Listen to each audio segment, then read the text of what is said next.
Welcome to Debate of the Week, ladies and gentlemen. This is about Bray Wyatt and can the WWE rebuild him and not fuck up? Now, let's be honest here. What you saw in Hell in a Cell and this Monday, I'm sure more than a few people will say, damn, this is something exciting, this is something different. We got one of the best talkers with another one of the best talkers, and we could have ourselves a good feud. Well, here's the problem, ladies and gentlemen, and I'm going to make this really clear. When you really look at this, it is a serious question mark if the WWE does not bury both of these guys. And I'm going to explain that. When you look at Dean Ambrose, right now he is the hottest guy they have. The hottest. There's no one more hotter than him right now that is young and that is up and coming. Yes, Roman Reigns was really hot. He was. But he wasn't as hot as Dean Ambrose because of how polished he was and how much they were willing to put on him. Even if the WWE didn't mean it to, it happened. So right now, he is the most hottest thing. Stick Seth Rollins with him, where they were having such a very special feud. And you got magic. Until Hell in a Cell, when Bray Wyatt came out and attacked Dean Ambrose. Here's the problem I see. Dean Ambrose is so well built and so well polished right now that if they let him go into the main event, he would actually do well. Even if he has to lightly deal with John Cena, which I know they won't do that. They will throw him at John Cena and he will eat him alive. If that didn't happen, Dean Ambrose would do well. But then, you know as well as I do, Bray Wyatt, who should be even higher than a Dean Ambrose, who, if you're going to look at Bray Wyatt compared to Dean Ambrose, who has some more greater momentum? It's going to be Bray Wyatt several months ahead of a Dean Ambrose, 100%. He came out of the box swinging. He was so well over when it came to Kane, dealing with Daniel Bryan, dealing with The Shield, dealing with, even to a point, John Cena before he buried his ass. He was so hot. If you wanted to throw the title on him, he could have gotten it. And people would have loved him for it. But they buried him with the John Cena, the John Cena feud. Even if no one wants to admit it, John Cena brought Bray Wyatt down seriously.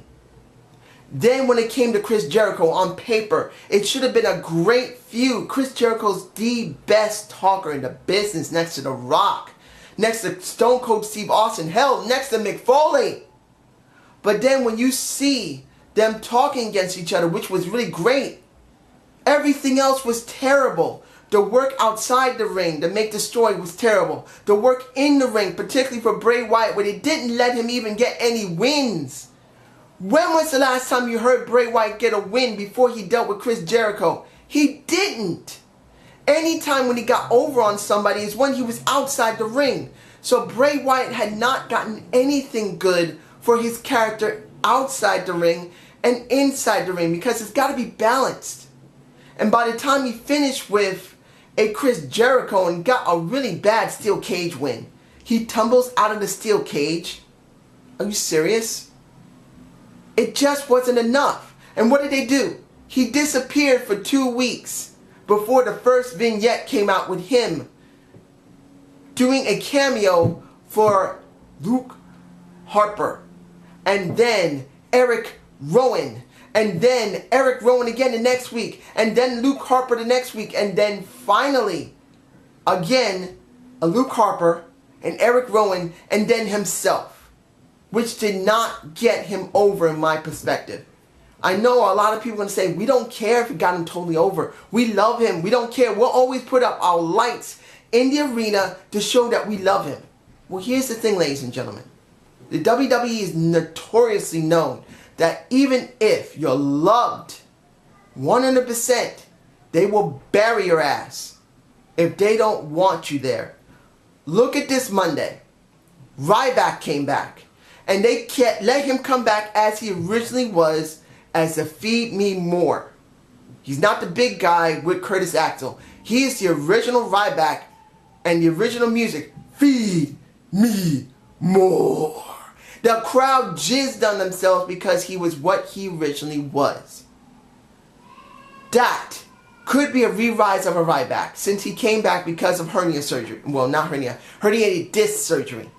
But when you think of a Bray Wyatt, really think about it. He hasn't come back like a Ryback.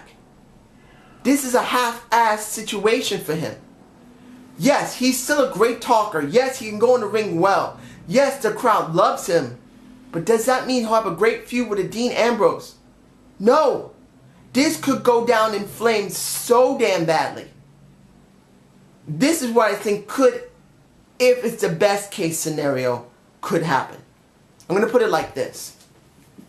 The best option right now for Bray Wyatt would be to have a very short program with Dean Ambrose. Who should win that program is obvious. It must be Dean Ambrose. It cannot be a Bray Wyatt. It can't. At this moment in time, Bray Wyatt is a loved heel. When you look at Dean Ambrose, he's considered a crazy face. He is. But as far as I can understand, and I believe that when you look at Bray Wyatt, he truly is a beloved heel, like an Undertaker, a dark character. He must be built in a way like a Undertaker is. He must be given even more darker and more very controlling type of power. Luke and Eric must be destroyed by him. As much as people really like them as well, if you want to get him over, he has to become so dark, he has to take out his fellow compatriots. Then he has to deal with someone who is full of, in a sense, of light, who's a really strong face. Can't be John Cena again. It's got to be someone you wouldn't expect. And I've been thinking about it. The best person I could think of who is really considered light as much as you can, but still is rough, it's going to be Sheamus. And I'm sure people are going to say, dude, you're saying it because he's really white-skinned. Well, look at me. I may be tan, but I'm also white too. Come on. I'm not being racist here. I'm just saying as a very good guy face. But who is really tough? It's going to be Sheamus. This would be the best option to deal with. And that's if Sheamus does not have, if he doesn't have the title, then it wouldn't work. If he does have the title, then throw Bray Wyatt at him and let him get the damn title. I might be sure that a few people may say Dolph Ziggler, but Dolph Ziggler, he's better to be used in a different fashion. I don't know yet. I may do a debate a week on him, but this is my thought for Bray Wyatt. Let him have a short program with a Dean Ambrose. Let Dean win, but in the end, even though he loses, you do something special with him to make him look even more dark and sadistic than he is. Something that will bring, in a sense, Dean Ambrose brings something extra out in a Bray Wyatt. Then he goes to Sheamus and has a program with him and let him win the championship title there. Let him win the U.S. championship. And then he does something from there, something he builds on top of. Eventually he can drop that title and then move on to the Intercontinental title and then build up from there. My hope is if they build him properly, by 2015 mid, around July, August, he could easily be in the world title scene. WWE World Heavyweight Championship title scene, he could be there. I just hope they'll do that because, to be honest right now, I don't see this program working, and I think the WWE is burying him even worse by teaming him up with someone who may be red hot. I don't believe they're going to let him do the job properly.